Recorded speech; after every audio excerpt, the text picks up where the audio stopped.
I just wanted to use this time that we have at the beginning, considering that we still don't have all the people around, to know from you, from people who are taking part on the seminars every week, or from those who just come when the topic interests them. What are you feeling? What are your feelings about it? How are you enjoying the seminar so far? I'm really enjoying them. I think it has a lot more to the seminars than information system, as you were saying like 2 minutes ago. And when I applied, I thought, okay, this is going to be a little technical. I mean, so I don't think it's very much my cup of tea. But Renata is smiling there, because when we get too technical in information systems, we're not doing information systems. We're doing computer science. We're doing other stuff that is not information systems. Information systems. I didn't know. I had no idea. I didn't know, and I'm positively surprised. And I told my colleagues from the program that they should sign up, because it's really interesting. It's more, to me, it's a lot more behavioral, and it has to do with sociology and society as a whole. So I'm very positively impacted, let's put it this way. I'm very happy, and every Wednesday I look forward to the classes. I mean, today I'm so excited because I love this theme from today, and I loved the papers. I'm going to use them on my own classes as a teacher. So maybe one thing that we have to do, Andrea, we'll have to match you with Professor Zandra Balbinot and send you to Canada. Yeah. To do your part of your research there, if not for your master's thesis, at least for your doctoral thesis after. Yes, yeah, why not? It's always a possibility. I would love to. I mean, I always loved to travel abroad and study. I did this many times in my life, but now with a little girl, and I'm older, so I can't take those chances, I think. But maybe in a few years' time, I think I can do it for. Or maybe you just go for a couple of months. Yeah. And I don't know, take a grandmother or a grandfather or someone else to take care of the kids and your daughter, and then you say, well, for you it's holidays, for me it's work. I can even take my husband, because he's a lawyer. He can work. He can do everything from home right now. One of the things that we have learned during this pandemic is that we can do a lot. Anyone who works with knowledge can do a lot from anywhere. It's just a matter of convincing the rest of the world, because some of the bosses are still old-fashioned, and sometimes it's not. Sometimes you're the boss, but then the people that work with you still. Well, anyway, we already have some 4 or 5 countries here. Maybe is there anyone from Panama that could say something about what you're feeling about this? I mean, this is our first experience of including students from Panama in our research seminar. So, how are you enjoying it? I don't know who's probably Angel. Who else is from Panama here? If you can just open your mic and just tell us very quickly. You may think that I'm killing the time here while the speaker doesn't arrive. And I will tell you very soon that that's not the case, and I'll explain you why. But I'll keep you wondering just for a second. So we have a couple of minutes to know from our students in Panama, or I know that we also have people there from. I saw Sergio from Paraguay. I don't know which other countries are there. Well, Argentina is always well represented by Alvaro. Who am I missing here? With respect to countries. I don't know all of you by name. So, and in fact, in my screen here, I don't even see all of you right now. But just open your mics and tell us how things are going. Yeah, I can just say sorry for not having my camera on, but I'm currently walking, so maybe we can do like this. Oh yeah. I'm on my way to a cafe. And you're walking by the beach? Yeah. Wow. I'm just about to sit down here at a cafe. And I'm actually an exchange student from Sweden who's doing my exchange in Brazil. And I just wanted to comment on the last seminar that we had, because I thought it was so interesting to listen from like the teacher's point of view, like for me being a student. I mean, I've participated in so much e-learning, right, like during the last year. And yeah, I thought it was super interesting to follow all the arguments, and I will definitely, we're gonna, write these reports about the seminars that we like the most, and that will definitely be one of them. It's one of the things that you just made me a little embarrassed here. I don't know if we don't open the mics as often as we should to you. I mean, we always invite you to talk, but many times you don't. I think last week that topic was a topic that probably the students had more to say than the teachers, and we were as usual, we were saying from our perspective. Right? No, but it was great to listen. I think since we came in, in the middle of this course, I think that I more took this perspective of, leaning back a little bit and listening in rather than participating from the beginning. So yeah, no, I just wanted Yeah. to say that it was really interesting to But there's listen to. always, Luis, one opportunity that you have, of course, if you have access to the Moodle pages where we include all the papers. Well, it's Yeah. not necessarily papers that the authors or the speakers are going to be talking about, but it's papers that they thought that would put you into the moods of what Yeah, we're doing, right? yeah. But So, I emailed Professor Marie, and I can't access the platform for some reason. I need some kind of key. Like, yeah, the key. Okay, I will include in the chat again here okay, the key. perfect. Yeah, but the key is what is it, guys? 1, 2, 3, 4, 5, 6, right? That's the Yeah, I access think code or it's something that we use. Okay. Angel just opened his camera there. Angel, so are we going to have a someone from Panama, right? Yes. I'm from Panama, and hello for everyone. Bueno, I am happy for here. It's very interesting for all the papers and information for presenting in the old class. In it's really interesting for a study in appoints this IT and information and system information for for topics. It's very interesting for me, for other people in other country. Uh, it's only a study if all material for the next other chance for a study opportunity study here. Okay, Thank you. great. Thank you very much. It's see, I think Angel, you're the first student from Panama that I see with an open camera. So thank you very much for that. I may be Thank you. I may not For be thank you for fair your here. comment. Maybe someone has already opened their cameras before, and I just don't remember. Well, again, these research seminars, they are something that's the LACAIS, the Latin America and Caribbean chapter of the Association for Information Systems has thought of. We know that in many of our countries in Latin America, we do not have people researching information systems, or many times they are studying information systems and they don't even know that we call it information systems let's say, in other parts of the world. So the idea of these seminars is to sort of level the grounds for us in Latin America so that we all know that what we are doing, if we are in computer science, but we study computer science from a perspective where we see the people, where we see how people will use and interact with the technology, we are doing information systems already. So, and in fact, if we study computer science or any other thing related to computers or technology, and then we work in an organization, when we work in an organization, we are actually being practitioners of information systems because, people do not just use the technology, or at least they do not use the technology the way the technology was conceived. They use it differently, and people who are in the field notice that and know that they have to, work around, and there's a lot that has to be done so that those systems actually work in the real world. So bringing technology to the real world is what we do in information systems, and it's great that we have all of you around. Well, you may be thinking that I'm killing the time here while Professor Zandra Balbinot doesn't arrive. Professor, can I say something?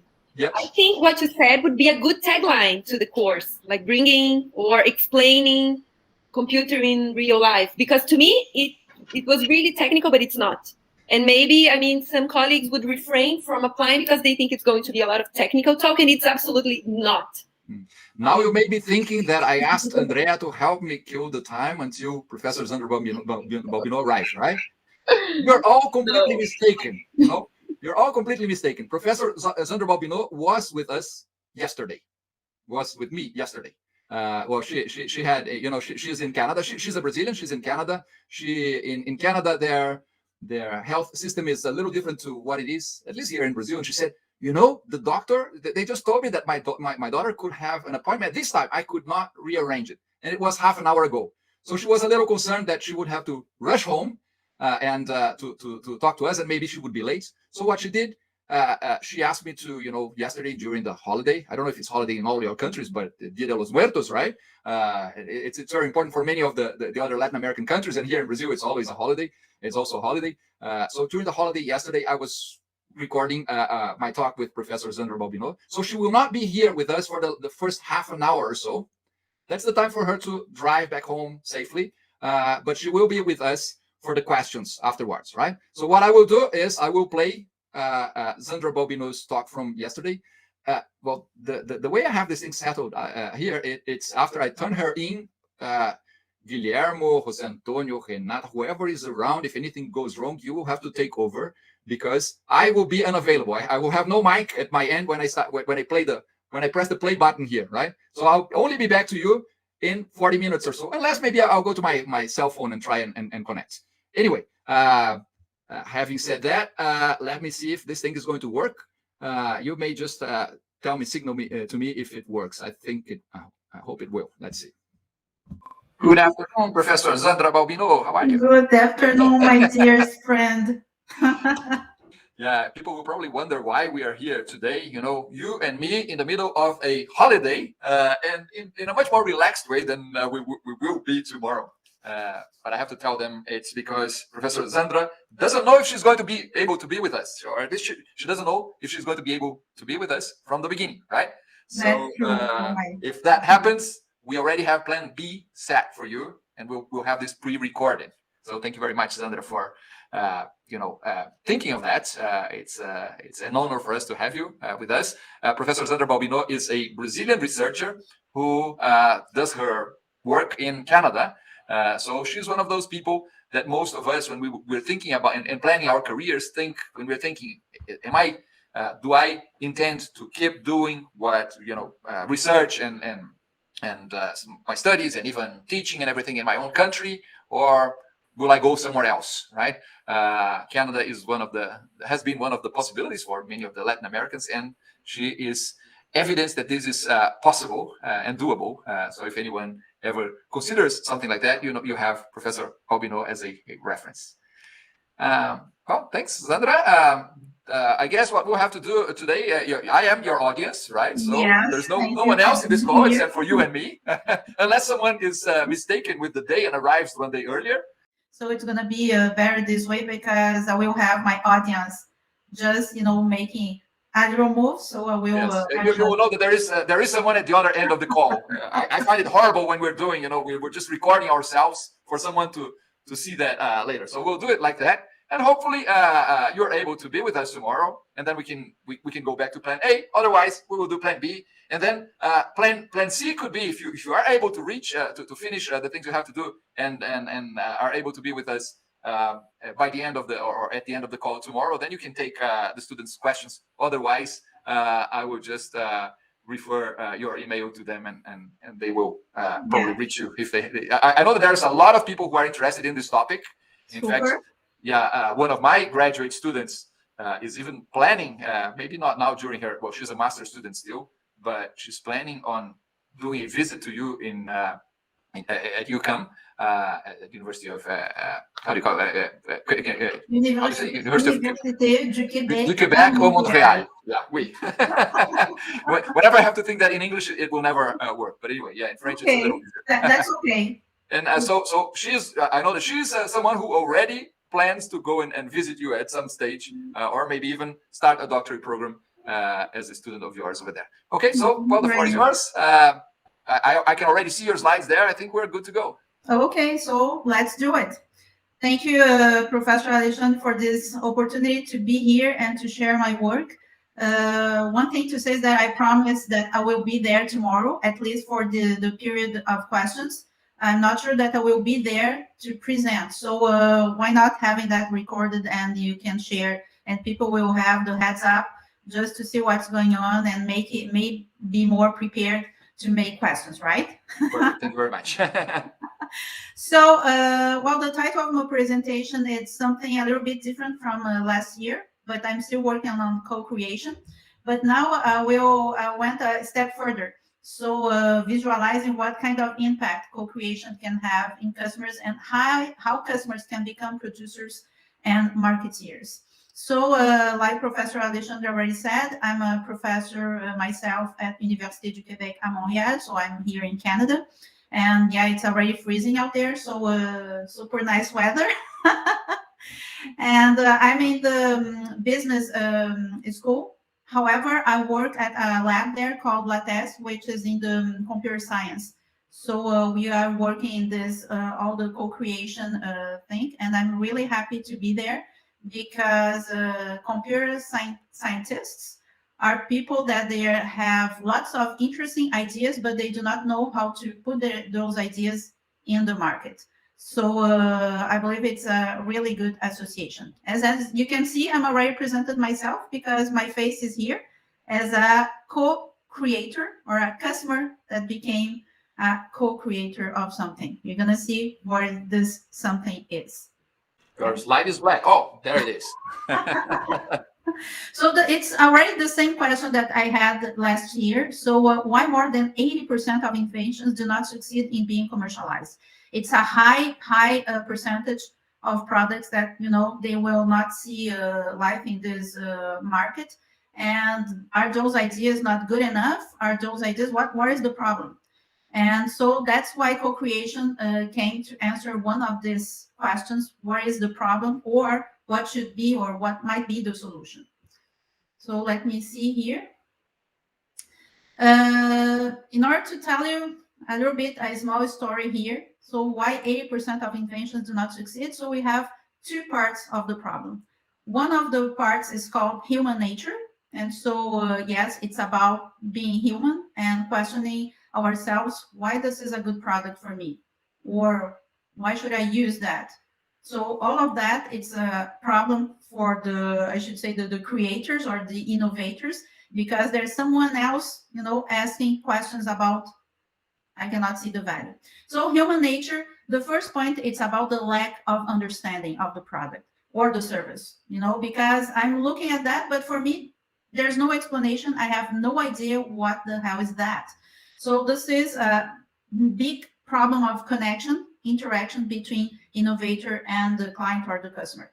The other point, if I'm not seeing or not understanding what it is, of course, I will see no value added to my life, you know, having that kind of service, that kind of application. If I see no value, I will not be able, you know, or I'm not ready to pay for something that I don't see how it will change my life.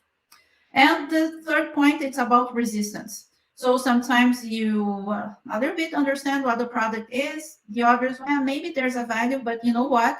I'm super okay the way I'm doing things, so why I'm changing it?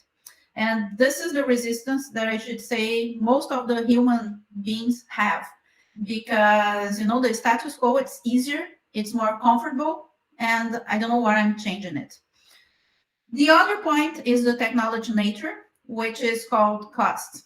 And of course, you know, we are ending, I hope so, the COVID-19 crisis. And at the beginning, it was a matter of the vaccine, and not just the matter of the vaccine, but how much it's going to cost. So how can we save lives if we do not have enough money to buy vaccines? So this was one of the problems at the beginning. In Canada, of course, it was not exactly the problem because we are a rich country, and I should say the government here paid whatever, you know, Pfizer or other company was asking for. But if you go to Africa, it's not the same case, right?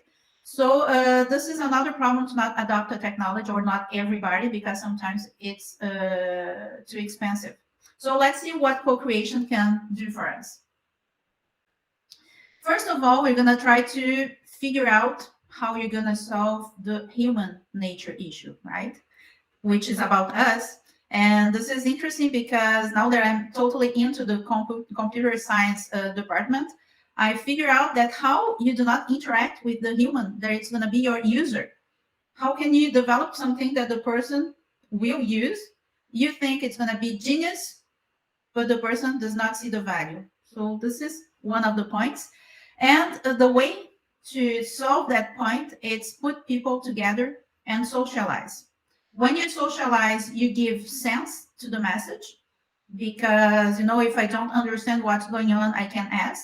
And if I still don't understand, you can give me an example, you can put me in a situation, you can draw a scenario. All that stuff will make me understand, and in a future clause for understand and legitimize that sense. That's the way you do things in society. Each time that the government proposes something new, I'm not entering in the government issue, by the way. It's not politics here. It's about the way all the laws or the different policies that we will apply will take place. So most of the time, the government will propose something and people will get used to that. And at the end of the day, you're gonna just, use as it was your whole life there, and you're not questioning anymore. But at the beginning, you're gonna question, you're not gonna like it. But guess what? The government has the power to impose different things.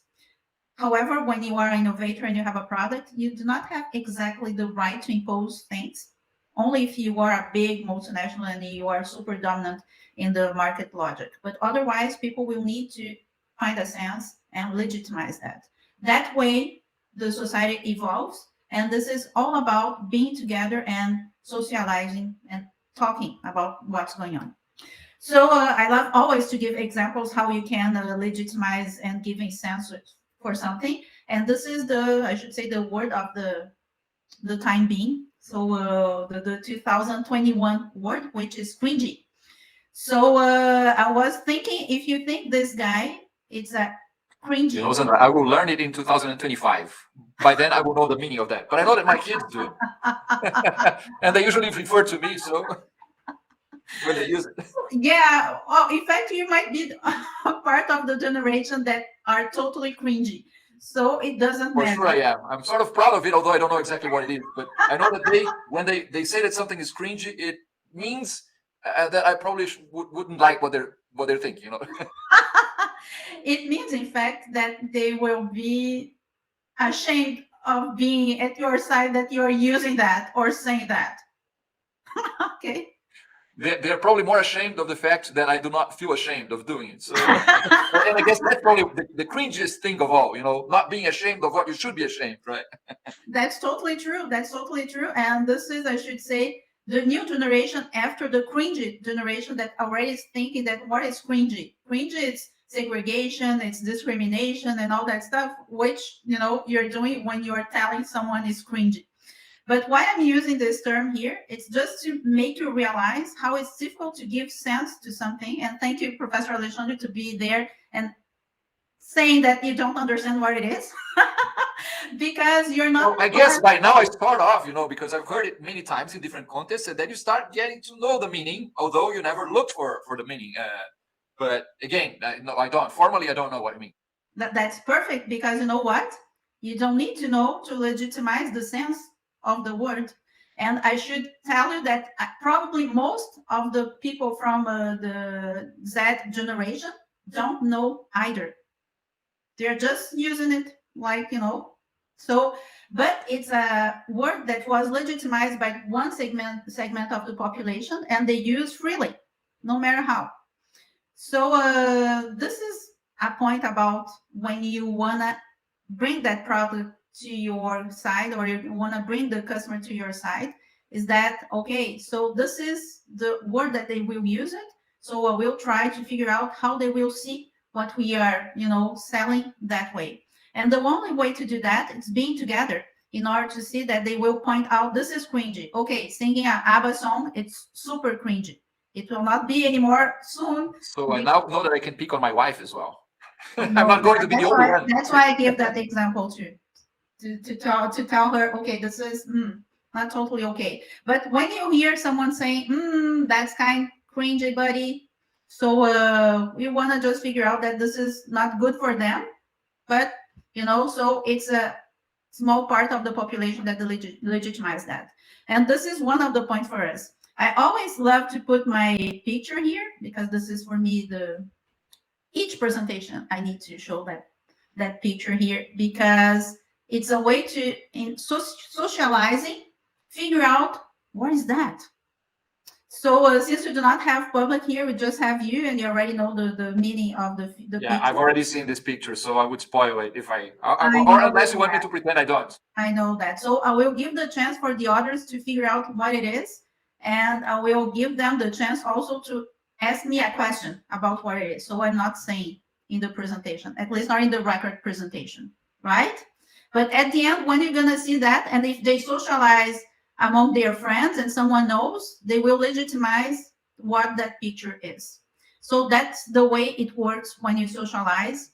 And that's why co-creation is so important, because it's not being creating from one side, it's being creating from different sides that participate on the whole life of the product or the service. So this is very important because you are giving sense to something in the creation or at the creation point.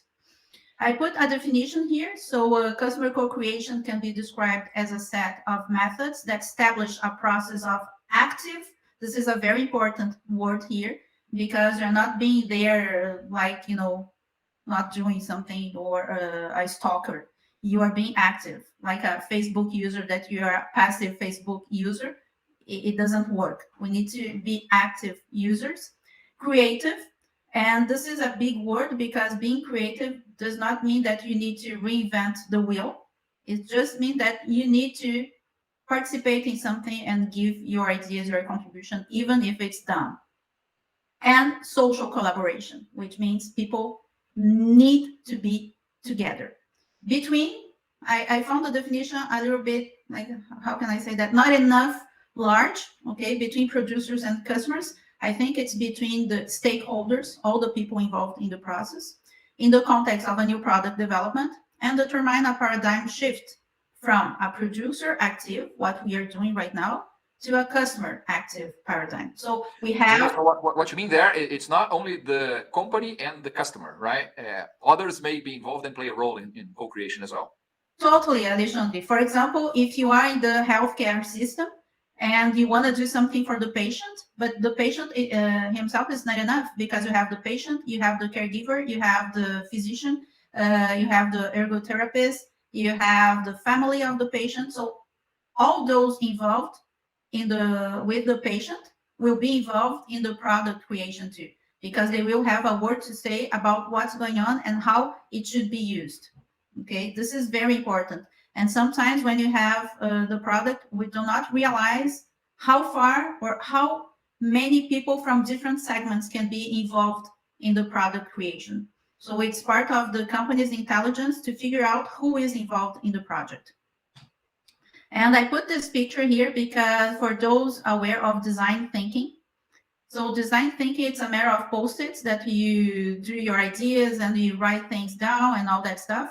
So it's a way to think in a different way, putting different ideas together. And at the end of the day, you're going to have something different. Okay, so this is one of the points of design thinking, but design thinking is used to design something. And co-creation, it's used to create anything, which means that it can be a product, it can be a service, but it can be also a change, for example, in organizational culture. Okay, so this is very important. It's not just about something tangible. It's about something that will change lives. And I put here what co-creation does. So it will be larger now. Creates products or service aligned with the needs of the stakeholders. So I already changed it, producers and users, stakeholders, and the possibilities of the ecosystem. You cannot do something that it's not possible. Most of the time, the people involved in the process will tell you this won't work because we have a limitation of the ecosystem. For example, infrastructure. Okay, if you want to use, I will talk today about IoT, the Internet of Things, so connected objects. If you want to use that and you have a poor internet connection, it won't work. So of course, it's you need to know what are the possibilities of your ecosystem.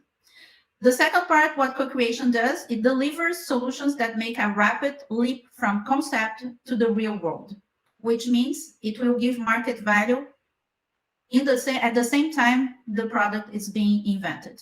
So that's why it reduced a lot this leap or the gap that we have, the timing that we have between the creation and the launch in the market.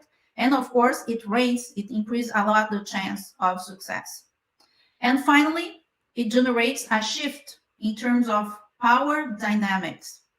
I'm sure Alexandre will love that one with his collective intelligence, because the point here is that you need to give power to the demand. You need to give power to the user, to the customer. It's not the... Zandra, one of the things that I noticed over time studying collective intelligence or any projects, projects in which you want to involve other people is that after you involve them, you have to empower them, because otherwise, if you say, okay, you've already given your contribution, now I'll bring it all to me again, then everyone else steps back. They want to see that their work was actually part of the solution So you lose control in the sense that everyone will be involved, even in the decision making. So if that's what you were saying. Exactly what I'm saying, and it's totally true. The other day, I'm working in a project in a co-creating health and safety protocols in the construction industry, and one of the complaints of people, it was about, what about this suggestion box? We give our suggestion, but they never use it. So why doing it? And that's true, because lots of ideas came from the suggestion boxes that they have at the company. But the employees, they do not see where it's being applied, and so they do not see why they continue doing that. So the commitment and the empowerment, it's so important during this operation. Otherwise, they're not playing with you anymore. So this is my upgraded model. So I showed last year one part of the model. Now this is the real one that we are using in different projects. And this model, what it shows that we have the stakeholders and the company socializing, but at the same time, the stakeholders and the company, they are doing their legitimization process, okay? So it's not just about the stakeholder changing the mindset. It's about the company changing the mindset too and incorporating the new ideas. This is one major point here, because when I presented the model last year, it was about just one part of the model disintegrated.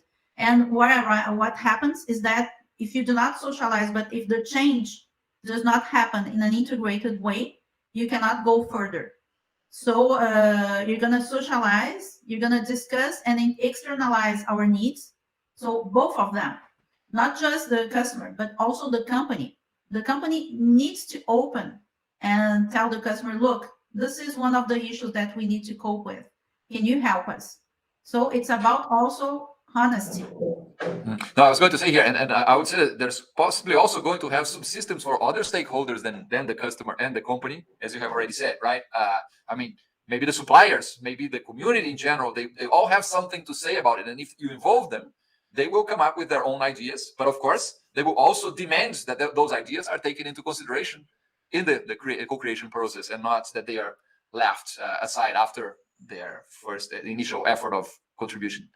Exactly. And then, of course, each time that you do that socialization, that you discuss and externalize your needs, you receive information from the persons you are socializing with. And of course, it will change in your mindset something too. You're going to receive new information. That's, I should say, the start pointing of not just innovating, but being more innovative with new ideas. And I will talk later, ideas that we call out of the box, which means totally different ideas that we haven't thought yet, because suddenly it makes sense. So suddenly you legitimize this new information and you can externalize again, and the cycle goes on and on. So this is very important about the process of co-creation. It's not an easy one, like Alexandre said already. If people feel that they are not engaged in the process, they will run from the process, and it's really difficult. Once you have trust and you break that trust, it's really difficult to come back and to convince them to come back again to the process. So it's a really delicate issue here that we have. And if we have the human nature, we have also the technological issue to be solved. This is one of my presentations 4 years ago, I can't remember anymore, about frugal innovation. And frugal become something important in this process, because when you are being together, being exposed to new ideas, you can realize that maybe you can use existing means to solve your new problems. Or sometimes your new problem, it's an old one that you're just figure out that it seems new, but no, you already had that. So or someone else already had that kind of problem. And when you are using something that it's off the shelf, that it's already ready to solve your problem, of course, you are minimizing your cost. I picked this picture here because it's amazing, and it's Brazilian made. So, and it's amazing because it's a way to make your house lighter. So, because sometimes you have your roof that you do not have so too many windows and all that stuff. And this is, you're gonna make a hole in your roof. You're gonna put a PET bottle there, plenty of water, and it will work like a bulb. It will work like you have a lamp in your house. So it's of course you only have light during the day, right? Unless the moon is really shining. Yes, yes. During the night, you're gonna have hopefully electricity. But yes, you need. Or you simply go to bed and sleep early. You need the daylight, but the water has a point to play here, because if you know physics, you're gonna have the prism and all that stuff, so it will really increase the amount of light that we receive, and it will spread more, so it really works like you have electricity at your home. So it's a genius and not expensive idea. And the other problem to solve your technological issue in terms of cost is what lots of companies are doing right now. It's called crowdsourcing. So it's based on the crowdfunding, but you can have from the social media lots of new information, lots of new idea that will, lower the cost of developing new ideas, because now you can create new ideas at a really low cost, because people are blogging, people are talking on the Instagram, lots of ways to have that. So this process, it's a process that occurs during the socialization in or with the social network. So it's in a social network environment. Okay. So I realized that maybe another definition of co-creation will be very suited to integrate those parts here. So people being together in a platform, in an interactive platform, which you're gonna call now the enactment. So the legitimization of the knowledge, the enactment of interactional creation across interactive system environments. Okay, and this is only possible because we have interactive platforms. And you're gonna use that well. So as you can see here, I pick a few examples that people using computer at the same time using cell phones. And so I'm always playing with something, or I'm playing with, a colleague asking me something, hey dude, do you know how you open this something here? You know what, I'm just going to YouTube, maybe they have a tutorial there. Okay, and this tutorial, you're gonna maybe learn how to open the box that we need, but you're gonna learn more, because of course the way people will open the box will be different than the way you thought. So it will help you solving other issues that we already have. So when you go to the metro or to the bus and you see people, playing with TikTok, Instagram, Pinterest, and all that stuff, and you think, oh my God, what they are doing? They're just, visualizing tutorials, but those tutorials will for sure helping them solving problems at the office too. Totally think and can prove that. So when you put those things together, we create what you call the innovation 4.0. Okay, so the 4.0 here, when you talk about innovation, you talked about IoT most of the time, but I believe when you have IoT, you have much more on that stuff going together. So the internet has enabled innovative forms of virtual co-creation in new product development, because it was all about doing focus group and all that stuff physically. Now you can do it that virtually, and when you do that virtually, of course you have much more content than what you have physically, because we tried that last year using Facebook, and it's freely speech. Okay, there's no filter. This is super impressive when people, they do not have someone to interact like visually. They, like we say here in French, they empty their hearts in the media, and they say whatever they want. So this is super rich for our company, because we can extract all this content, and of course we can treat the content. So that's the brainstorming that really works, because people are not ashamed of saying something stupid. I mean, they do say things that are very stupid, but they don't even care about They don't care. They don't care. Totally don't care. And of course, when you receive all of that, you're gonna need to treat. We'll talk about later about the treatment of all those data that we are receiving. But can we imagine the opportunities that we have for interaction? Because one of the problems, Zandra, that we usually have when we have a group and we want people to generate new ideas is that everyone puts so many filters in between what they think and what they say, because they want to look and appear to be smarter than they are, or we are something and we want others to see us as being something else, right? And that's probably one of the things that impairs the process of brainstorming in most situations. But yeah, I have already also noticed that when we do that online, it's not that it breaks the ice, it breaks those filters for the good and for the bad. But at the same time, when we just want to generate ideas, it's good to get the bad ideas as well, because bad ideas may lead to good ideas, right? So it's good to think without barriers and to think more openly. We can filter all the garbage afterwards anyway. And this is crowdsourcing. This is crowdsourcing, because you're getting ideas from everywhere and everyone. So when you know how to treat crowdsourcing, you have lots of information. Like you said, you're not allowed anymore to tell this is bad, this is good, because it's your own interpretation. I believe the way you need to see information now, it's, oh, this is ridiculous, but why this guy thought about that? So it's go deeper, because when you try to interpret and to use the other's lenses, maybe you can see a reality that it was not part of yours, and you're gonna go further trying to finding the solution for your problem, right? And for sure, it will save a lot of money. So that's what happens with the vaccine today, because the labs, they went together and they start sharing ideas. And of course, it was something quicker than it was expected. So a vaccine, it takes 5 to 10 years to be developed. And you just saw in 6 to 9 months, we had a vaccine and it's working.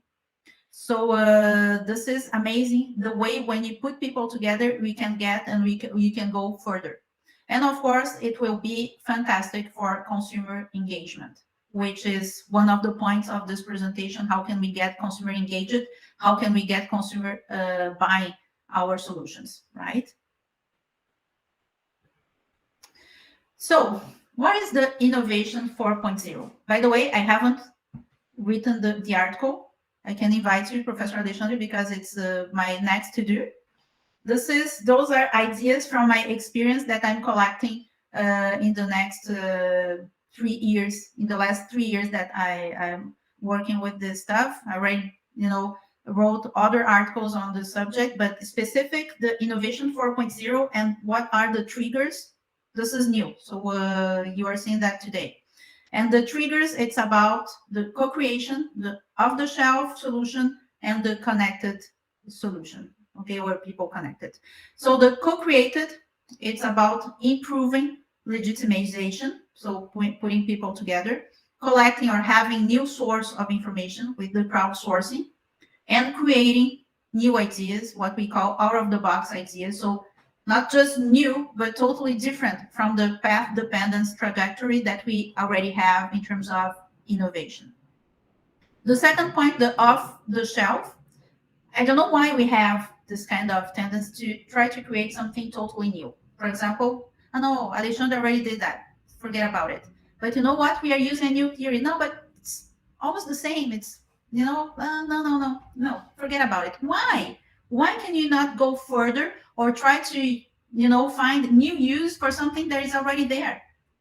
Like I said, it's sustainable. In the world that we are living now with the COP26 going on, we need to figure out a more sustainable way to live in Earth. And one of the more sustainable ways to do that, it's using or giving new functions to something that already exists. So this is hard to think, but I believe when you are in a group, you have the possibilities to think, how can we make this something new? The old become... This generation that calls us cringy, or maybe ourselves, we all have the duty to start thinking possibly that it's not just a matter of recycling, it's a matter of reusing or repurposing, because we do generate a lot of products that are consumed. And if consumption went to a stage where nothing was left, it would be okay. But we usually have garbage at the end, or we usually have some material that or some product that has no use any longer, because we organize our society that way.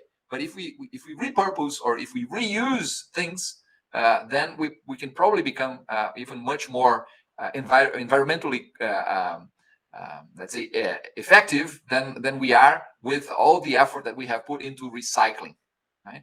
So repurposing, I think it is a way in which we should, as crowds, think, and where we can co-create and find ways of just living with, let's say, the garbage that we generate in a way that we do not turn it into garbage, or we do not consider it garbage. Because even when we can't do something about that, then at least we know that we shouldn't generate so much consumption if it's just going to turn into garbage at the end, right? So that's true. And the creative industry, they are already doing that from for the cringy generation. For example, relaunch Top Gun, relaunch I don't know wherever else. So people that they are consuming right now, Queen's songs, which was even my generation was not part of my generation. So all of that, it's a way to giving new purpose of different stuff. Of course, when it's intangible, it's easier because you can just put in a new clothing and it's going to be different. But why not tangible, solid products too? And of course, it will lower the cost a lot. And this is one of the points about being sustainable. It's not just creating from what exists, but also not applying new resource to something, because the resource, it's something that you're not available anywhere. So we need to take care of that. And finally, innovation 4.0, it's possible because we are living in a connected world. And when you are in a connected world, we're talking about social media, which generates lots of information. We're talking about the Internet of the Things. So if you have your cell phone, if you have your intelligent watch, the whole things that we have at home that are connected, the Bluetooth, all of that, they are generating data that we can use, and you can figure out what's going on in terms of behavior, what's being appreciated or not, and all that stuff. However, to do it, we need because we are in the era of big data, so we need to have lots of information to generate a pattern, and this pattern will help us to generalize what is best or what is more suitable for each segment of the population. And this is possible with the machine learning that will help us a lot. So we have all the ingredients, I should say, in place in order to improve the launch to market product, having people together, people participating in I should say, in an exponential way when you use the social networks. Okay, following here. So I put just, I love examples. So one of the examples today, it's me doing the example of the cosmetics industry. So I don't know if I've changed my hair color after this try on, but who knows? Now at least I know how it will be. So this is something about contingency, and it's L'Oreal and Instagram, because this is from Instagram, that they integrated a platform called ModiFace, and it's an artificial intelligence platform that will give you a new experience. So I put there makeup, but it can be hair color, all changes that you're gonna need. And the ModiFace is the platform that uses visual recognition. For example, when you go through the security in an airport and you're gonna have your passport scanned, so you need to have facial recognition. So most probably you're gonna use the platform from ModiFace. So lots of things that we can have going on here. So why L'Oreal decided to change completely? And it's about COVID-19. Okay, so the crisis, of course, it was something that they had thought about it. It would be something interesting, but how to apply or how to implement that idea, it was more difficult. When COVID-19 arrived, I don't know why it, raised up creativity everywhere in the world, because we needed to cope with a problem and in a faster way. So since people, they could not be at the stores, trying on all the cosmetics and the maquillage and all that stuff, they decided to create something virtual.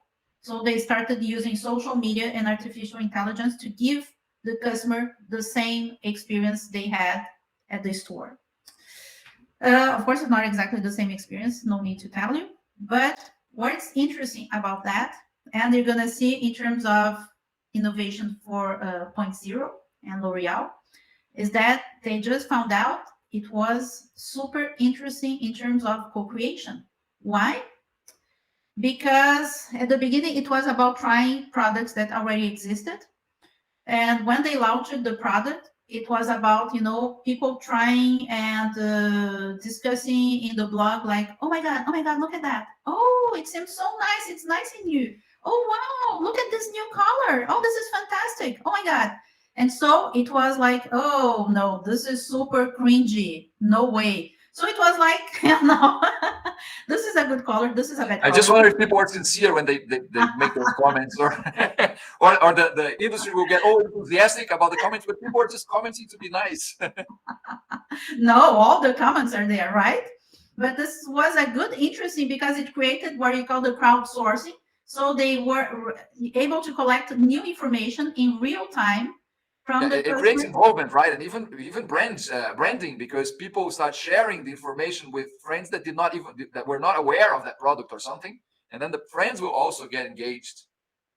Exactly, and it's in real time, and it's the effect that it generates. It's major, because in Instagram you can assess the impact, right? You can see the number of views of your promotion. You can see how many people shared what you're talking about. And of course, you can collect information that was said, and you can evaluate, for example, with keywords like, are they using bad, good, beautiful, sluggy, cringy? So what are the keywords that are being employed, and with which color? Because once you tried on, okay, it was one color, and it was about that color or that product. So all of that, it's part of the intelligence. One thing that I remember when I was in college, I had this marketing lecturer who was telling, was explaining why, for example, at that stage, companies prefer to have actors or actresses or football players being their advertisers, because they said that those people were the closest people they had to our own, to us, almost as if they were part of the family, because they were either in the soap operas or in the news or in the games, but so they were people we related to. And now with all the social networks, I mean, they don't even have to spend money on those expensive, let's say, characters or people, because they can rely on your friends who are much cheaper, who will work for free in a way of convincing you that what they are using is good for you as well. Because of course, if a friend of ours says, well, I'm using this product from this brand or whatever, and it's working or something, you will trust your friends, because you know that your friend does not have any vested interest there. And in fact, you will trust your friend even more than you trusted the actor or the football player, because you knew that they were cool people that would never be lying to you, right? Because they were almost part of the family, but still they were almost part of the family. Your friends and your family, they are actually the people that you trust all times. And there is something else. It's part of being real, because a celebrity is not real, right? And now we are facing a change in the market about being real. So not, using Photoshop for change who you are, and when you can put your own face and give, or receive. So you think your friends do not Photoshop their pictures? I should say in Instagram, if it's live, it's more difficult. If you upload a photo of yourself, of course you can do that. But I should say that it's a new movement starting right now about being real. Okay, so I don't know. Hopefully it will keep going, I don't know, but it's the movement from COVID-19. It started before, but now with COVID, people just realize that, you know what? I need to be myself. I don't want to be someone else. So it's interesting.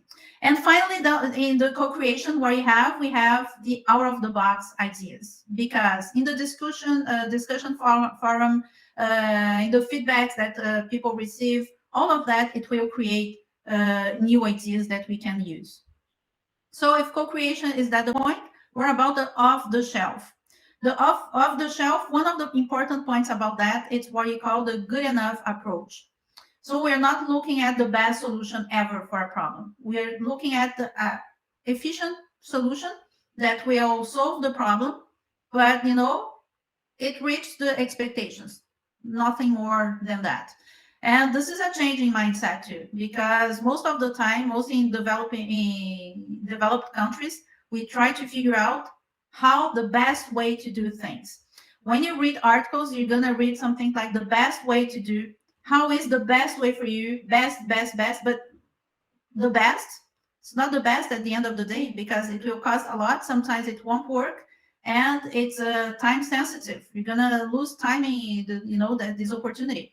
So no, off the shelf. Yeah, in Portuguese, Zandra, and of course you know that in Portuguese we have this saying that the best is an enemy of the good enough. And many times when we are trying to reach the best, we end up not being able to get even the good enough. So sometimes you should focus on getting something that is good enough at a cost that is also good enough. And there are different examples, I should say, about perfection or not so perfect and locking the market. So we see that with the Android versus iOS system. So that's why the iOS is so a small population right now, because Android, they much more flaws, but they accepted and people accepted. And so, yes, maybe they have more virus today because of those breaches, but you know what? People, they don't care, in fact. So the other point, it's about low cost, of course, because if you reduce costs in innovation, adapting existing products, for sure, you're going to cut costs there. And the sustainability that I already discussed before, 2-3 slides before, that we can recreate new old product lines, just adjusting what went wrong. So, and the went wrong that we didn't have the answer at that time, maybe using social media may make people socializing. You're going to figure out that sometimes it was not a big deal, right? And finally, the connected object. So this is one of the important points why the innovation is 4.0 and it's not the 1.0 or 2.0. It's about the connected objects or the internet that we have there. Look at that picture. Even though I want to change my hair color, the system already recommended me not to do it. I love that one. Shade not recommended. Based on your current hair color, we don't recommend this color for you, right? So this is amazing, because how do you think the system could recommend this to me?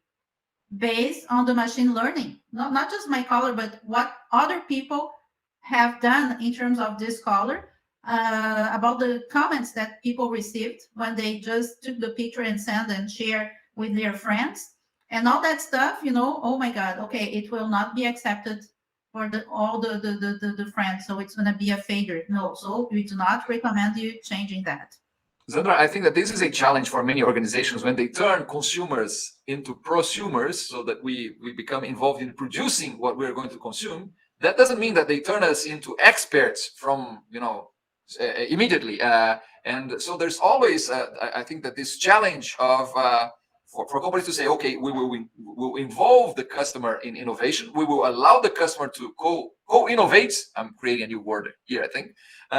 But we have to sort of limit the extent to which we will allow the customer to exercise his or her creativity, because it may go beyond a level that we as specialists already know that would be too much. So I remember that once I was reviewing this software. Well, it was a tool that allowed the customer to start shaping stones, precious stones, like lapidating precious stones, and the system itself would prevent you from cutting the stone in angles that would not allow, for example, the light to refract inside the crystal, which makes it shiner. So the specialists knew, well, they may want a different shape, but if they keep cutting the shape without knowing what the expert knows, the stone is not going to be so shiny because it will not keep the lights, refracting inside the stone before it comes out again. So this, I guess, this is a challenge. We do want customers involved.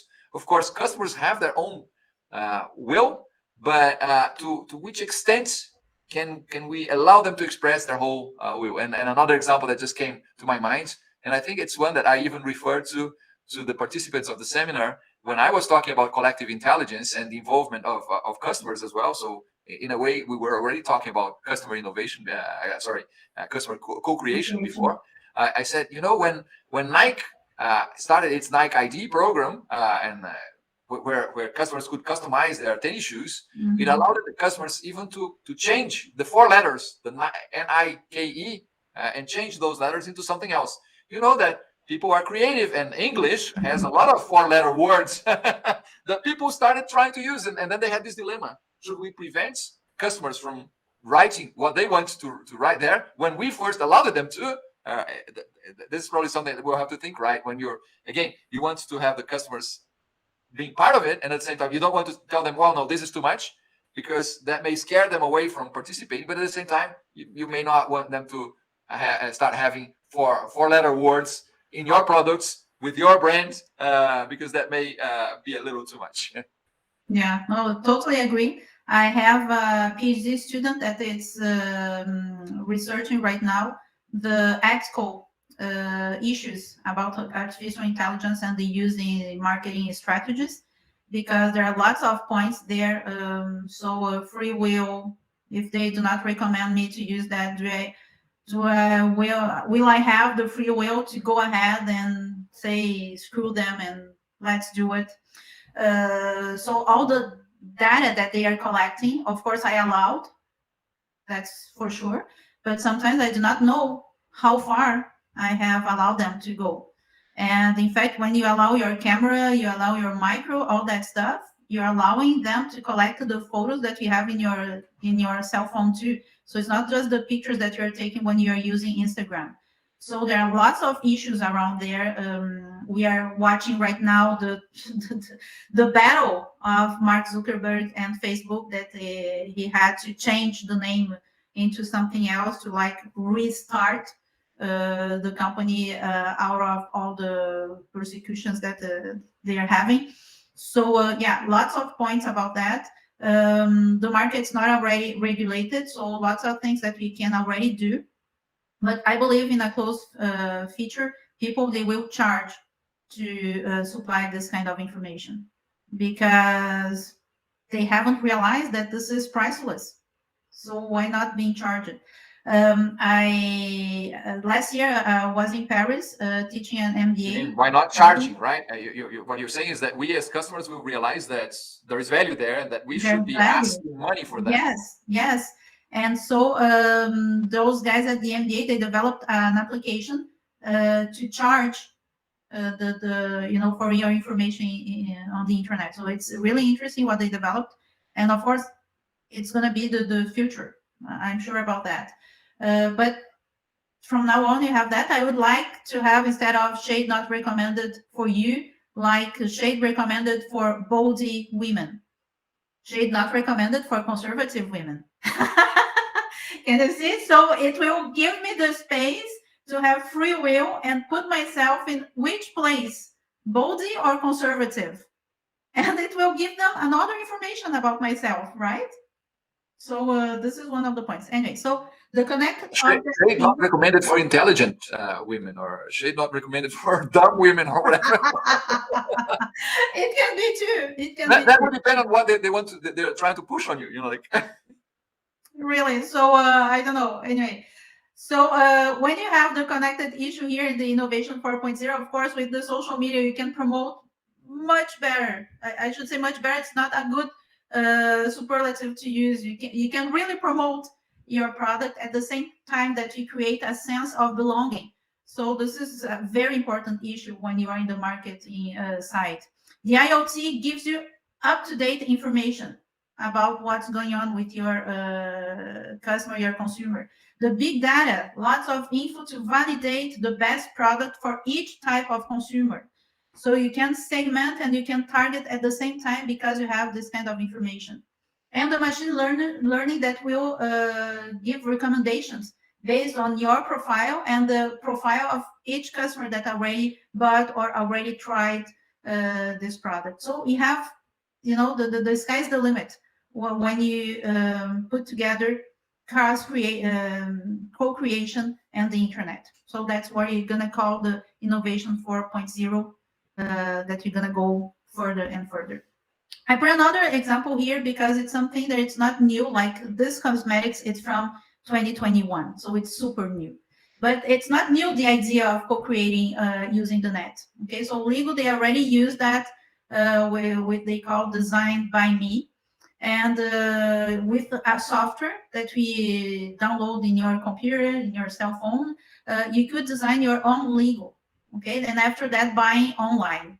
So it's something that already exists. And at that time, the company saw as benefits the positive or guaranteed positive feedback because, people, they love to have something unique and all that stuff.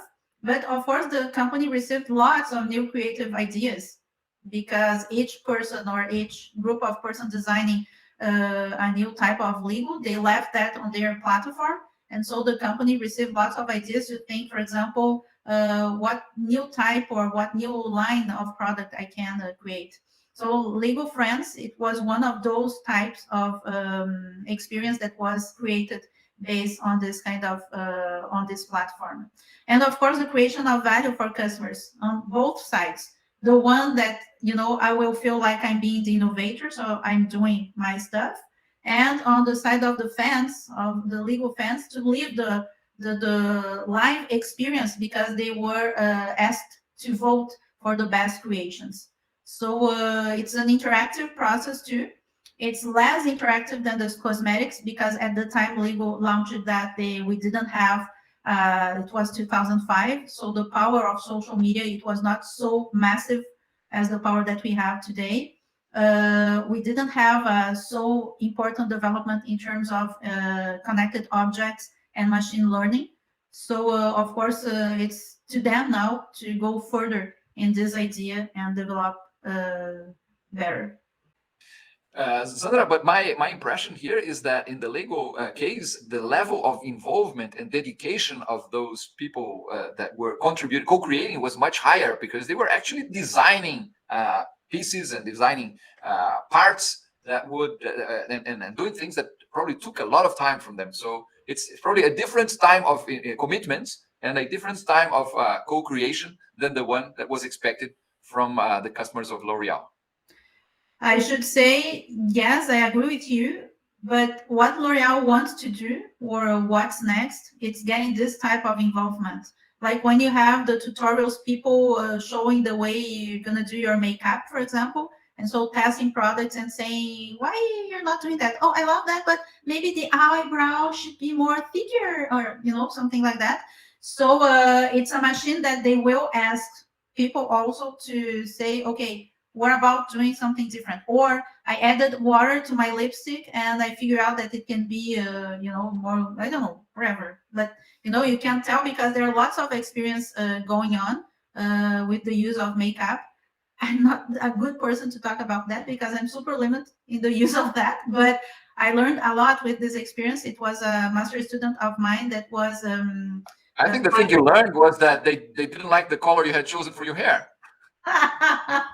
Yes, I know that, but it's interesting because I supervised a student of mine in she was at Gucci Beauty and working with the high segment brand names that they have with the co-creation process, and it was really amazing.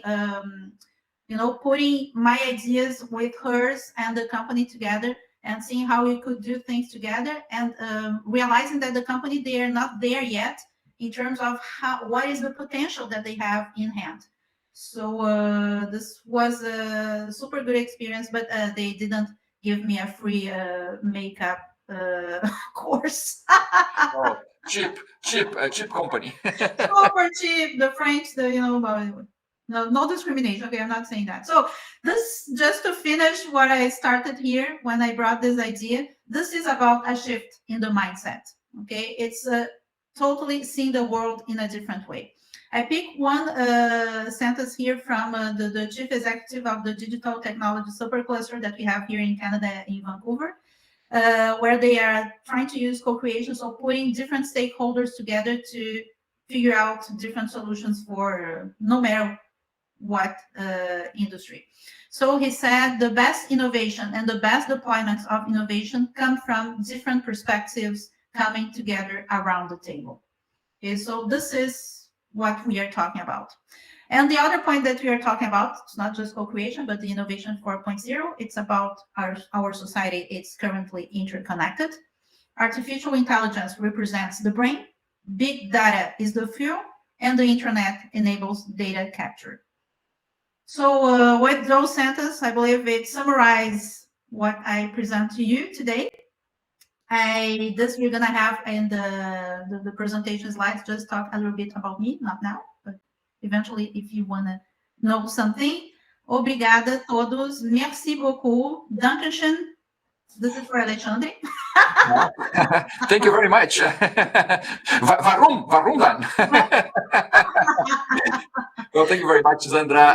I have a couple of questions already in mind here, but as if you have assured us that tomorrow, at least by the time we have already, the participants have already seen this pre-recorded talk of yours, you will be with us. I will save it for tomorrow, all right? Right. So that we So can write them down. Yeah, no, I will not forget. I will not forget. Don't worry.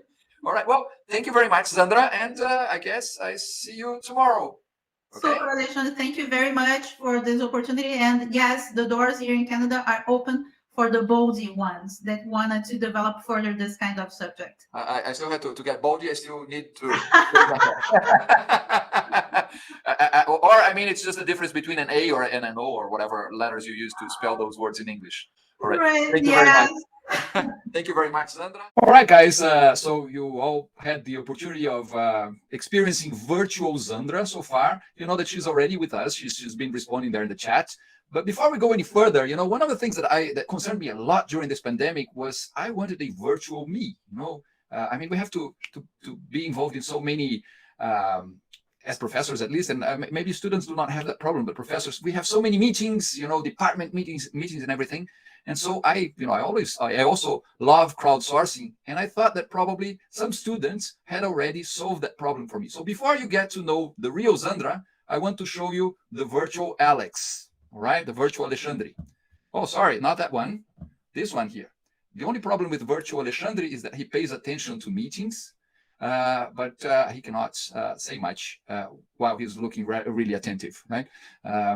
So I mean, I still have to perfect the virtual Alexandre. My idea is that in the future, and by the way, this was an idea of one of my students, right? One of my students told me, you know, you're always asking us to open our cameras. I think this is what we should do, right? I don't know if that's what Silvio is doing right now. Of you is so serious. Yeah, I don't know. No, Silvio's not doing that because his mouth is going along his image.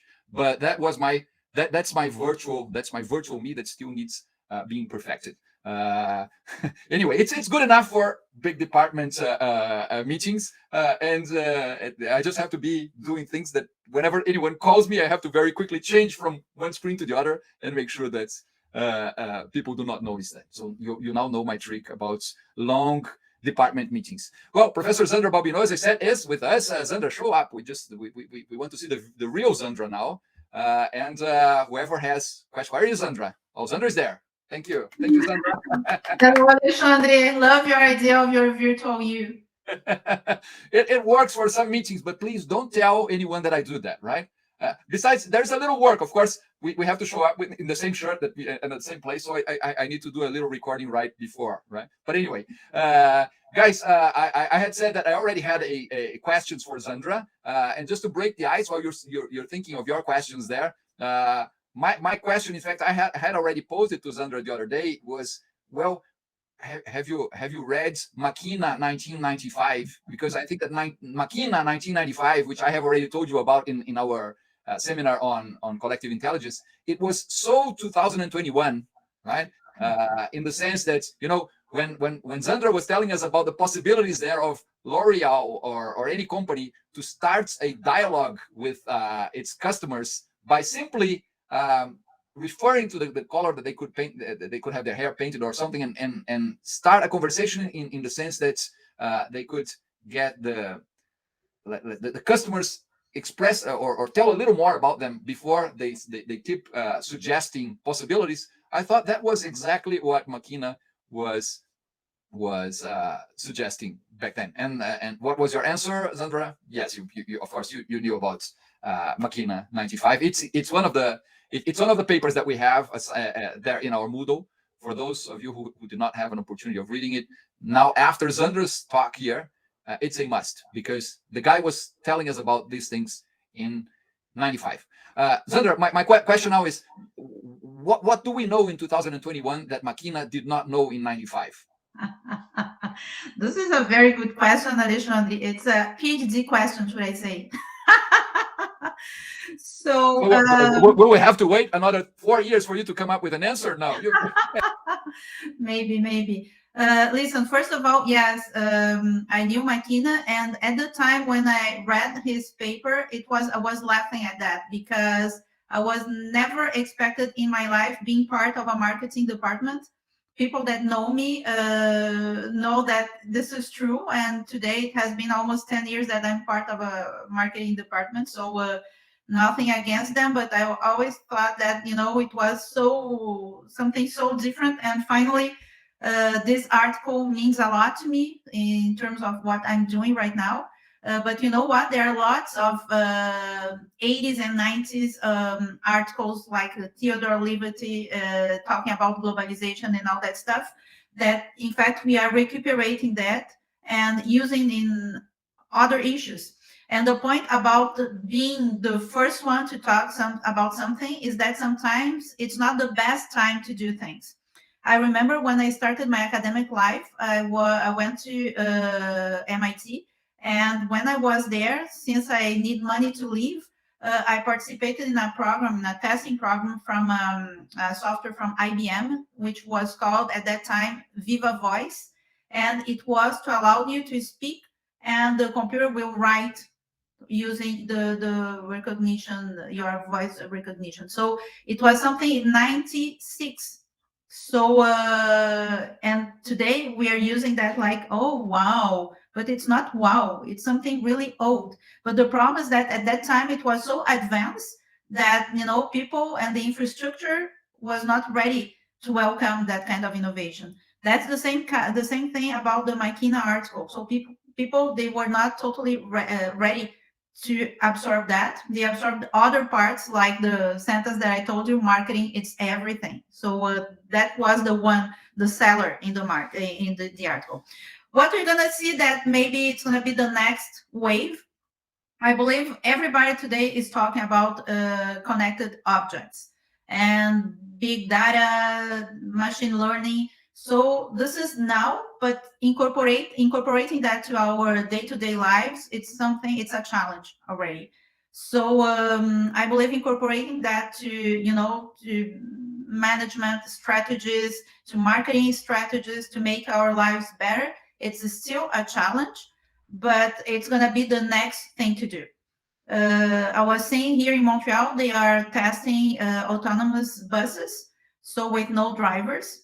And so all of that, it's because we have the 5G connection. So the 5G with the IoT and the machine learning, all of that, we can have so autonomous products, we can, have another experience. So this is the next thing that we're gonna need to study. Now it's something new, but I believe it's gonna be the norm of the standard, that if you're not taking care, or if you're not thinking about that, you're gonna be out of the planet. In fact, it's gonna be something totally unacceptable. All right. Okay. Thank you. Well, guys, please just open your mics and let's bombard Zandra with our questions.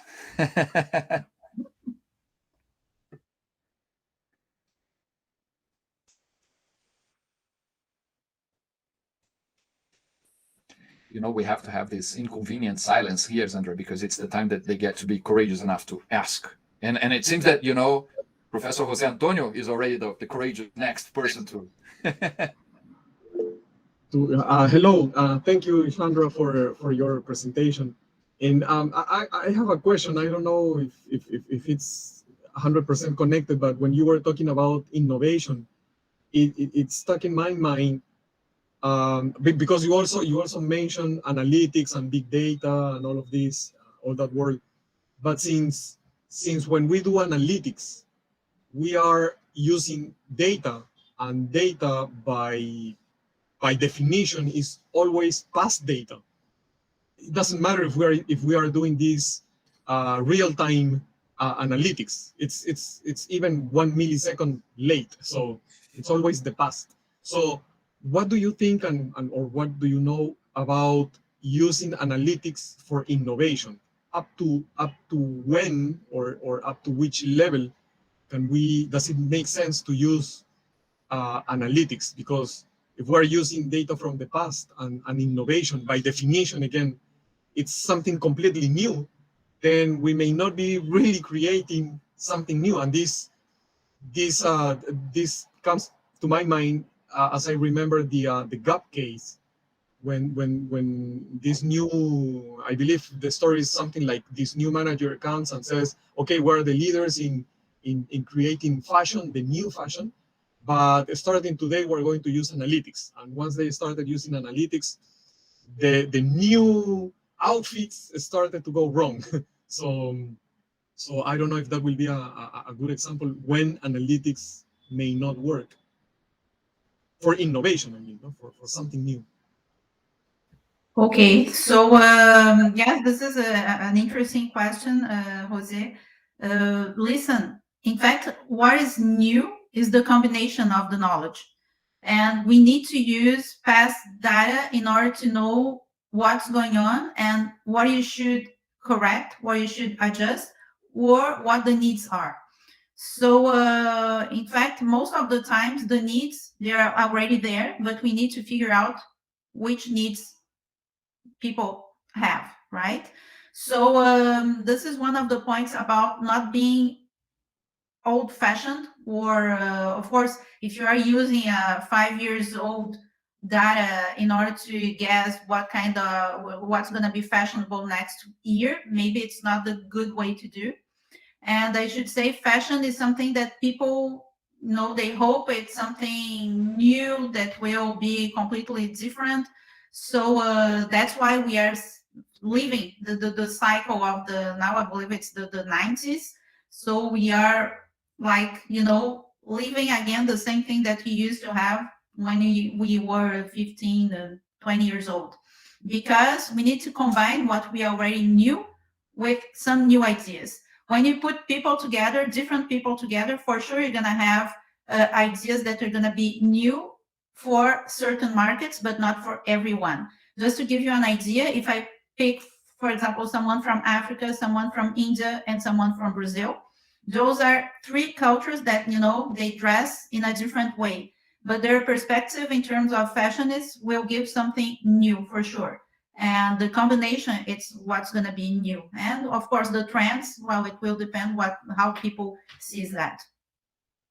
So that's my point. Just I need to add something. Hey, Marie, my dear friend is there. Okay. You said you needed to add something, but you were so excited when Maria, you don't remember what it was? Maria has a question for you, Zandra.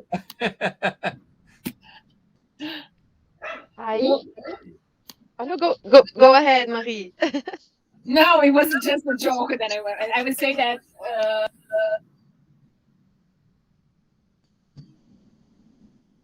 Okay. Her mic. It was the emotion. Oh, that's fair enough, isn't it? So, Zandra, thank you so much for your presentation. I work with consumer trends and consumer behavior, so I really enjoyed it. So thank you very, very much. My question is, As you know, of course, you are Brazilian. Uh, Almost 95% of jobs in our countries are from small and medium companies, let's put it this way. Pequenas e médias empresas, right? And we have a lot of pequenas and médias empresas in Brazil. Every time I read about innovation and technology and crowdsourcing, I have that feeling that it's a bit elitist in a way because it demands a lot of money and a lot of time and a lot of, uh, let's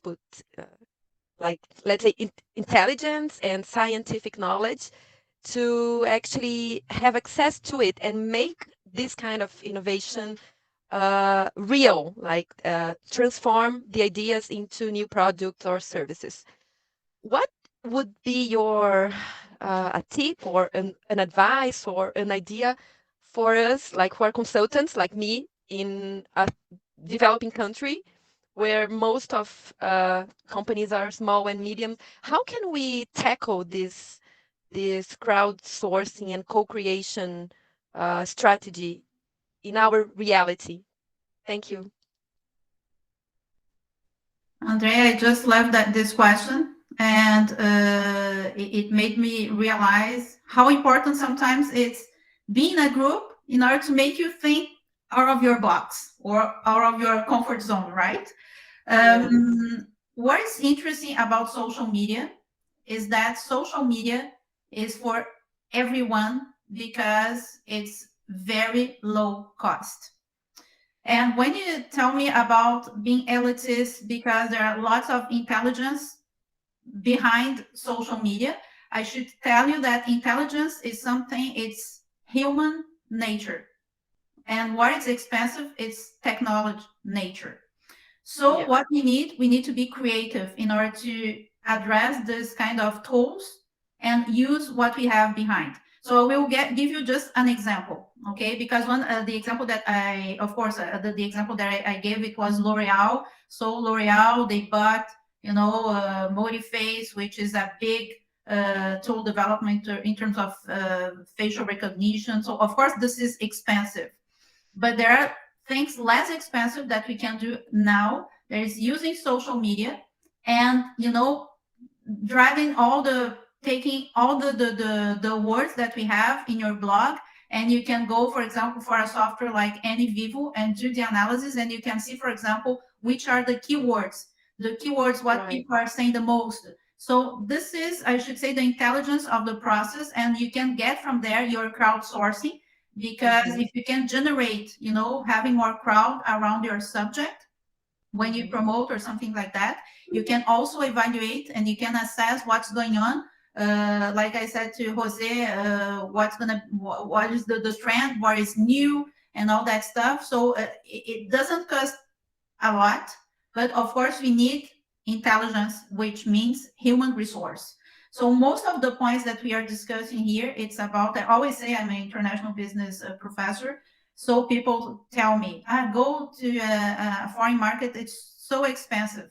And I tell them, your problem is not about money, it's about people, because you're gonna need much more human resource than financial resource.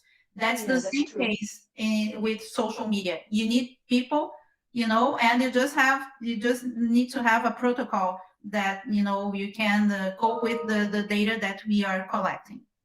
Okay, I see. Yeah, and I agree with you. And let me just ask you something else. I mean, you are a professor abroad, you are from Brazil. How do you see Brazilian innovation, so to speak, from your perspective, from a professor and a science, how can I say that? An academic, right? And also as a citizen from our country. How do you see our approach to innovation right now? Because we are creative, right? You showed it. I mean, we are the kings of the queens of jeitinho and gambiarra and everything. Jeitinho. But That's the name. it's sad sometimes, I'd like to know in a more professional context, how do you see us? Okay, so in a professional way, not Zandra.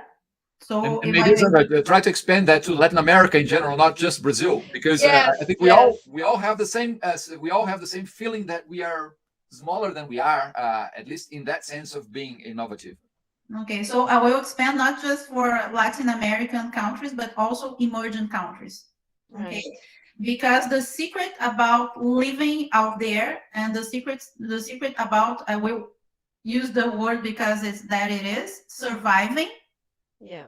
It's because we are so creative.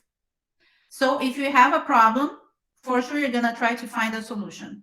This is not just Brazilian, this is emerging countries. Okay, so many inventions that way in India, in a few countries in Africa, because they are super creative. Because they do not have resource. If you do not have resource, what you need to do, you need to cope with your limitation and create something using the resource that we have.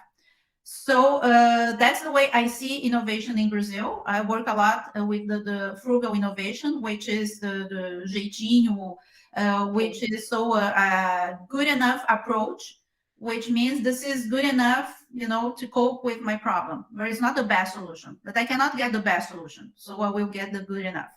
However, from a Canadian perspective that I can bring to the table too, they see that Brazil is not evolving in terms of innovation because they believe innovation it's about government putting money in research and development, putting money in education, and while the actual government is not exactly how can I say that succeeding in doing that or showing in the international scenario that that's the case.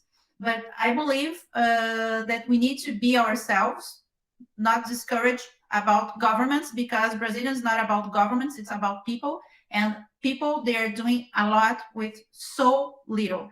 So that's my view about Brazilian innovation. Just want to stress this, although Zandra last year and this year she's talking about co-creation and everything, this is a second step to what has been her major research area, that is frugal innovation for many years, right? And frugal innovation is the innovation that happens in emerging countries or in countries where we have to cope with the, well, not excellent, but good enough, because we cannot afford the excellent. But the thing is, when we do that, we also create solutions that are good solutions also for more sophisticated markets, at least when they get to recessions or situations in which they're also not in their best shape, let's say. So Marie has her hand up for quite a while. I mean, hands up are okay here, but just jump in. I made that. I tried to make that before, but Lola and everything around, that is home office.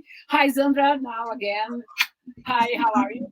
Well, it was also very nice to hear your lecture. Your presentation was very inspired. Thank you very much, Zandra, to bring your ideas and share with us. And one of my it's not exactly a question, perhaps it's more a discussion that we can make here, is related. I always have an approach on society, the use of technology in society. So I understand that your focus was in organization, is in organization, and how it happened, innovation and co-creation in organization. However, I wonder if we can discuss something related to how this co-creation and innovation could happen in the society, in the sense that could balance these all inequalities that we are living, not only economics inequalities, but also social knowledge inequalities, and everything that is around us, especially in emerging countries like Brazil. So I would like to discuss with you this, how we can use this all these creativities that you're just saying, that you just mentioned, and in the sense that could I will not say solve the inequalities, because I don't think it's so easy to do that, but how we can use in the sense to focus on and try to balance this using innovation and co-creation, and especially not related, not focus on or waiting for government resources or government support. And I think, and I'm seeing in Brazil several initiatives that are using technology and co-creation, especially in poor communities, that because we could see that during pandemic period, how social media was used in the sense to try to relieve, I would say, this situation that we were living. So yeah, it's just a comment. I don't know if you want to talk something about that. yeah, some ideas. Okay, no, those are great ideas. I should say you're right. I work at the organizational level, which means it's something I should say easier to accomplish because we have a more controlled environment, right? So we can totally tell who are our stakeholders. We can tell what is the problem, and when you know what the problem is, it's easy to make people think together. When you go to the society, it's more complex because we have different ecosystems in the society. And to balance inequalities, it's also another, I should say, big step to go. But I believe, I remember when the work party was in the power, and I don't know if at the end they had the participatory budget. This was a privileged environment to discuss issues about the society, issues that we can co-create because we know what's going on. We can, because we do not know the realities of everybody, but when we share the realities, we can cope with them and, find a solution, I should say, a good enough solution that it can help different people, even though it's not the best solution. So it's about putting people together. It's not a big secret. Today we have, with all the social media, we can have different groups. Why I was late for our meeting today, it's because my daughter, she had an appointment at the physician, and I just found out that her physician has a super interesting project with refugees. And she told me, go to my Facebook page and see what we are doing, because I asked her, how can I help you? I'm super interested in that. And she told me, go to my Facebook page. And in her Facebook page, there are lots of people already interacting. And so giving ideas how you can do that, because, she has a problem. The government just decided that it was not a good enough project to work with refugees. I believe it's not enough, not enough votes, I should say, much more than the goodness of the project. It's the same Bible here. If you are a government, it's about how many votes do you gonna collect, and not just about, oh my God, what kind of what can I do to change humanity, right? So yes, I believe a lot that if we have leadership, which does not mean from government, so leaders that they are committed to a change in their environment. So yeah, you can get there and you can use that kind of tools in order to advance. Yeah, I think this is the right, like I would say, the main resource, leadership, to make that. And it doesn't mean that this leadership needs to be, a doctor or a PhD, or doesn't mean that must have a high level study. I think leadership can be done by several ways, and perhaps using if we can provide, I believe that the universities could do this job, or part of this job, together with the NGOs and local communities, to to try to help this, not help, but giving support, training, and giving some information to support their own decisions and their own actions, that they can try to, in a way, to try to balance these inequalities. But this is, and I think it could be a very good and useful tools to do that. It's just a tool. So but we can use that in a better way that we are using right now. For instance, even the social media, I think most of us, we are receiving thousands of in WhatsApp and whatever, and other social medias, several things that are not okay. We can laugh, we relax, but it's not, we can use that in the better way, much better to improve and to go further. I was watching The Masked Singer because I went to Brazil for a few days, a hidden trip. So Yeah. I know, I'm sorry, but so I was trying to dive into the culture. That it has been 2 years that I was not there, so I not been there. And The Masked Singer, it was something amazing for me because it's a connected program, right? So The promotion, it was done during the program. They promoted TikTok. So TikTok is something amazing, because TikTok, you can sell your idea and you can become an influencer just with one post. And why not doing good with your post? But of course, it means that, and that's why I agree with you, we need students more committed. I remember when I was in Brazil, I tried with my groups to do separated, how can I tell that, sensibilization programs during international business course, which is super complicated, but going, trying to figure out a plan for a NGO, how can I help and all that stuff. And, 5%, which is not too many students, if you think in terms of, I don't know, 50, 60 students, but at least 5 to 7% of the students, they really engaged themselves in the cause. And I know a few of them that they are still there doing good in NGOs. So we have a role to play too. Yeah, Zandra, you are right. And I feel that this amount of students engaging on this kind of project are increasing the last few years. It's my feeling. I don't have a number, but in our school at COPEAD, we have these multicultural projects that some of them running in NGOs to improve these this management aspects of the NGOs and so on.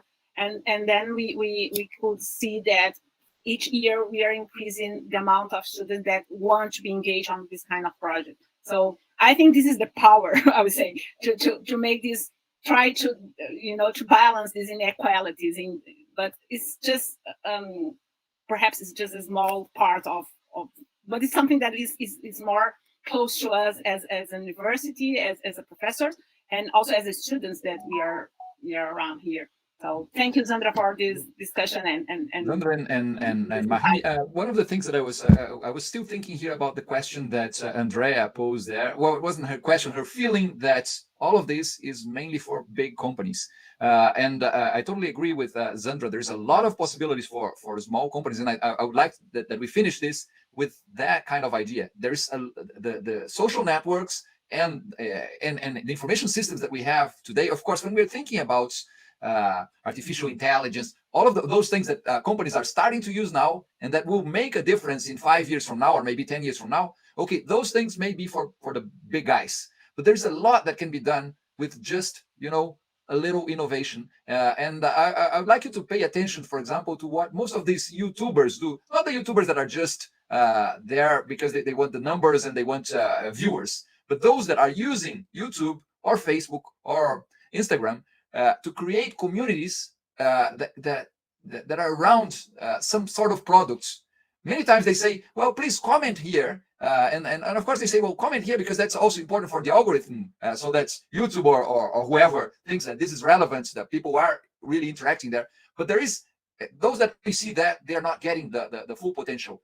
There are those that see comment here because being the influencer, I need to be influenced by you. I need to get your knowledge so that I become more relevant to you. And that's something that even, for example, someone in art crafts, I had one master student a few years ago working with an art craft person who was actually using the internet to know what her customers were interested in, so that she shaped what she was doing and improved her, let's say, business value.